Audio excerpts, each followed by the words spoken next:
Buen día, mi nombre es Edilberto Rivera. En esta presentación abordaré el caso práctico de la unidad 2 relacionado con la gestión integral de vulnerabilidades y la protección de bases de datos en el Startup Neurobyte. El objetivo es analizar las principales debilidades de seguridad identificadas en la organización, explicar cómo deben de gestionarse las vulnerabilidades y presentar una propuesta de protección basada en buenas prácticas y herramientas especializadas. A lo largo de la exposición revisaremos la identificación de riesgos, la priorización de vulnerabilidades, una arquitectura de seguridad propuesta y un plan de mitigación para fortalecer la protección de los datos de la organización. En el caso de la empresa Neurobyte, encontramos varios problemas importantes relacionados con la seguridad de las bases de datos. La empresa no contaba con una política clara de seguridad, los accesos privilegiados no estaban controlados, las copias de respaldo estaban sin cifrar y fueron sobrescritas. Además, no existía un monitoreo continuo ni sistemas de protección de intrusos activos.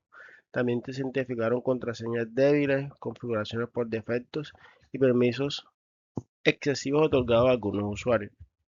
Estos factores incrementan significativamente el riesgo de pérdida de información, accesos no autorizados y afectación a la continuidad operativa. Por esta razón, es fundamental implementar controles de protección que permitan prevenir y detectar y responder oportunamente ante cualquier incidente de seguridad. Como podemos ver en esta gráfica, la distribución de las vulnerabilidades, el 60% corresponde a problemas de configuración y el 40% corresponde a software desactualizado. Este resultado demuestra que gran parte de los riesgos que se originan por malas prácticas administrativas, como dejar configuraciones predeterminadas, no aplicar un hardening o no realizar revisiones periódicas de seguridad. Por otro lado, se encontraron un software desactualizado y esto aumenta la exposición a las vulnerabilidades. La combinación de ambas situaciones incrementa considerablemente la superficie de ataque y la probabilidad de sufrir incidentes de seguridad. Para eso, la organización debe mantener actualizados sus sistemas y establecer controles y configuraciones seguros desde el momento de la implementación. Bueno, no todas las vulnerabilidades tienen la misma importancia. Por esta razón es necesario priorizar según el nivel de riesgo que presentan para la organización. En la gráfica podemos ver que la fuga de credenciales por riesgo de loss tiene la mayor severidad en un puntaje de 9.5. Le sigue el servidor Apache desactualizado con una puntuación de 8.1, posteriormente los permisos excesivos con 6 y finalmente el software con parches menores pendientes con 4.3.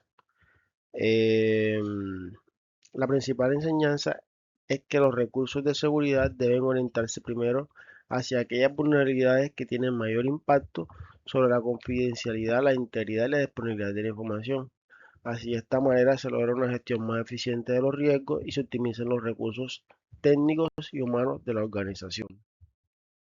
Eh, bueno, la gestión de las vulnerabilidades debe entenderse como un proceso continuo compuesto por 5 etapas. Como lo podemos visualizar en la diapositiva, la primera etapa es la identificación, donde se utilizan herramientas automáticas, revisiones manuales y análisis forenses para detectar debilidades. La segunda etapa es la clasificación, en la cual se determina la severidad de cada vulnerabilidad utilizando criterios como los CBSC y CW.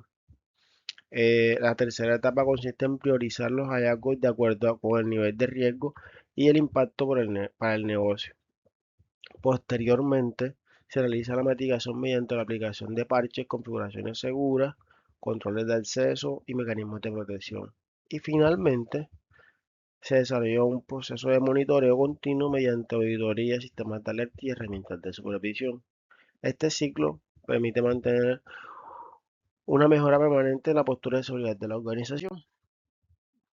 Eh, para fortalecer la seguridad de Neurobyte, se propone una arquitectura de protección basada en múltiples capas de defensa. En primer lugar, los usuarios deben autenticarse utilizando mecanismos de autenticación de multifactor. Posteriormente, el acceso pasa por un firewall o una VPN que ayuda a controlar el tráfico hacia los sistemas internos. Las bases de datos Progress y MongoDB deben ser monitoreadas continuamente mediante herramientas como el WASU y una plataforma 100 para detectar actividades sospechosas. Además, se recomienda realizar escaneos periódicos de vulnerabilidades para identificar nuevas amenazas. Y finalmente, los respaldos deben gestionarse mediante soluciones como BIM, almacenándose cifradas y separadas en un entorno principal para garantizar su recuperación en caso de incidente. Con este enfoque se logra una estrategia de defensa en profundidad que protege mejor la información sensible de la organización. Eh, el plan de investigación lo vamos a trabajar por fases, en tres fases. La primera fase contempla acciones inmediatas durante la primera semana, como aplicar un hashing seguro a las contraseñas, forzar cambios de clave y activar HTTPS junto con cabeceras de seguridad. La segunda fase se desarrolla entre la segunda y la tercera semana e incluye la refactorización de consultas inseguras, la incorporación de escaneos de seguridad en los procesos de desarrollo y la capacitación del equipo utilizando las mejores prácticas de OWASP, sí. Y finalmente la tercera fase se centra en acciones de largo plazo como la implementación de un firewall de aplicaciones web, la automatización de reportes de seguridad y la realización periódica de pruebas de penetración y monitoreo de comportamientos anómalos. Este plan permite reducir progresivamente los riesgos mientras se fortalece la cultura de seguridad dentro de la organización. Y para cerrar, pues como conclusión, el caso de NeuroBot demuestra que la seguridad de las bases de datos no depende únicamente de una herramienta o una solución tecnológica. Es necesario identificar vulnerabilidades, priorizarlas según el riesgo, implementar controles adecuados y mantener un monitoreo constante para garantizar la protección de la información. Desde mi perspectiva profesional, estos conceptos son fundamentales porque permiten proteger los datos sensibles, reducir incidentes, fortalecer la continuidad operativa y mejorar la toma de decisiones en materia de seguridad. Quiero finalizar con una reflexión importante. La ciberseguridad no es una acción puntual, sino un proceso permanente de prevención, detección, respuesta y mejora continua. Muchas gracias.